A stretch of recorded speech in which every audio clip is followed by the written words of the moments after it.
Di Desa Menjaberem, terdapat sebuah warung kecil yang menjadi tempat untuk menikmati makanan khas Indonesia.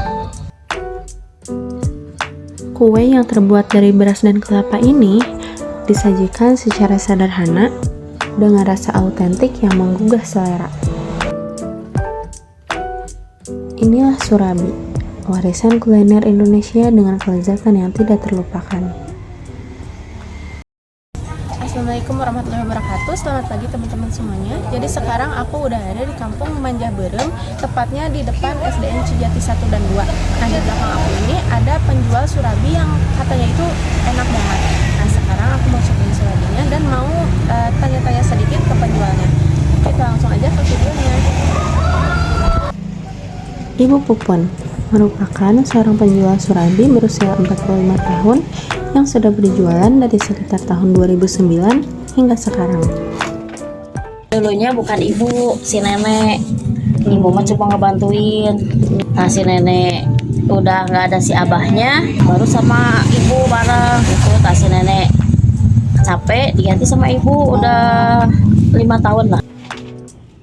Ternyata Ibu Pupun sudah memiliki banyak sekali langganan, sehingga tidak memungkinkan ia untuk berhenti menjual surabi.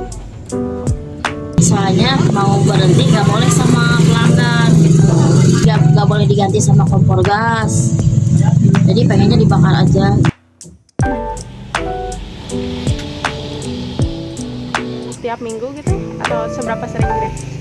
Sering tapi nggak rutin gitu. Di sini surabinya kan enak, masih panas, rasanya juga enak, murah lagi. Oke.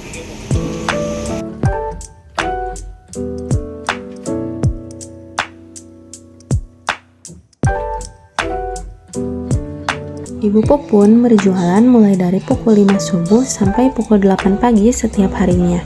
Setiap hari Senin sampai Jumat, Ibu Pupun membuat 3 kilo adonan surabi dengan 450 porsi. Sedangkan pada hari Sabtu dan Minggu, ia bisa membuat 5 kilo adonan dan menghasilkan sekitar 750 porsi surabi. Taunya dari yang beli aja. Pada taunya ibu mah gak ngasih HP, gak ngasih nomor apa-apa, jadi taunya tahu sendiri aja dari orang lain kayaknya gitu. Ibu mah gak bilang aku jual surabi gini-gini, enggak. Pokoknya enggak promosi, enggak apa-apa, dia aja yang datang sendiri yang beli gitu. Yang kuliahan juga banyak, yang dari UIN, dari UPI. Kalau yang ngokosnya pada dekat-dekat, kalau ngokosnya ada di bawah gitu, jangan surabi yuk sama si teteh.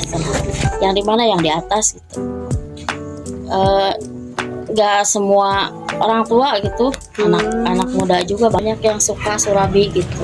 Bilangnya di sini mah nggak ada yang itunya, variannya nggak apa itu, toppingnya nggak banyak, tapi enak aja, nggak ini ya, nggak banyak juga. Ini mah enak, oncom gitu. Jadi banyak yang dari UIN, yang dari UPI, yang dari Unpad juga pada kesini. Anak-anak Unpad ya kan di Pila Pajajaran kosnya. Tiap pagi kadang-kadang kalau libur mah Sabtu Minggu udah standby di sini. Jadi kata saya juga, ini anak muda mah tuh yang jajannya jangan yang gini, yang baru, yang model-model. Enggak, maunya sarapan surabi, murah, terjangkau. Yang original 2.000, yang oncom 2.000, yang telur 6.000, yang pakai seblak 8.000 atau 7.000, tergantung seblaknya, yang ukur yang 2.000 atau yang 1.000. Ternyata Ibu Pupun tidak hanya menjual surabi, tetapi beliau juga menjual gorengan seperti bakwan, cireng, risoles, dan kue-kue basah seperti bolu. Nah, jadi teman-teman, sekarang aku mau cobain surabi telur oncom dan risolesnya aja, karena aku datangnya kesiangan, jadi udah pada habis. Jadi buat gorengannya tinggal sisa risoles aja. Nah, buat rasanya itu benar-benar menurut aku enak banget, karena selain masih panas, dia itu telurnya benar-benar tebal. Jadi di paling atas itu ada telurnya, ada oncomnya, sama ada adonannya di paling bawah. Nah, sekarang aku coba risolesnya, dan ini tuh risoles biasa aja sih, isi sayur, dan ya enak, standar aja seperti rasa risoles pada umumnya.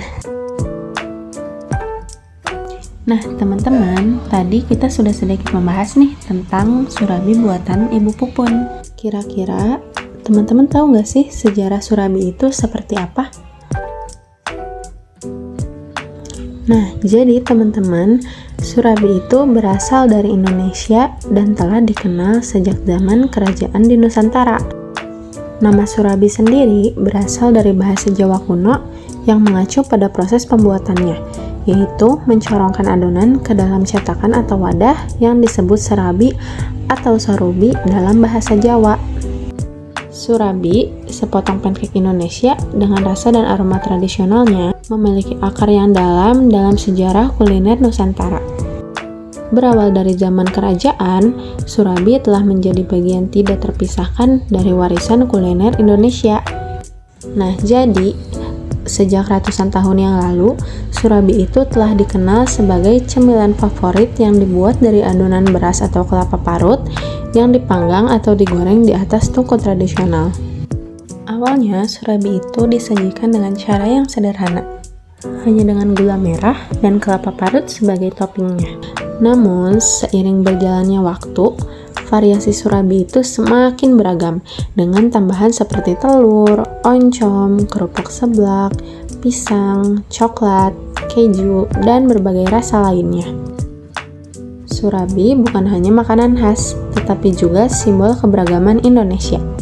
Setiap daerah memiliki cara dan bahan tambahan yang berbeda-beda juga, mencerminkan kekayaan budaya kuliner yang ada di Indonesia. Misalnya surabi Bandung yang terkenal dengan tambahan susu kental manis, atau surabi Solo dengan sentuhan kelapa parut yang kaya. Meskipun sederhana dari bahan-bahannya, surabi memiliki daya tarik yang tersendiri loh yang membuatnya masih tetap populer hingga hari ini. Karena rasanya yang sederhana dan cocok untuk dinikmati kapanpun. Jadi, tidak heran bahwa surabi tetap menjadi salah satu makanan favorit di antara masyarakat Indonesia dari generasi ke generasi. Karena surabi merupakan sebuah simbol dari keberlanjutan tradisi dan kekayaan budaya kuliner yang berharga.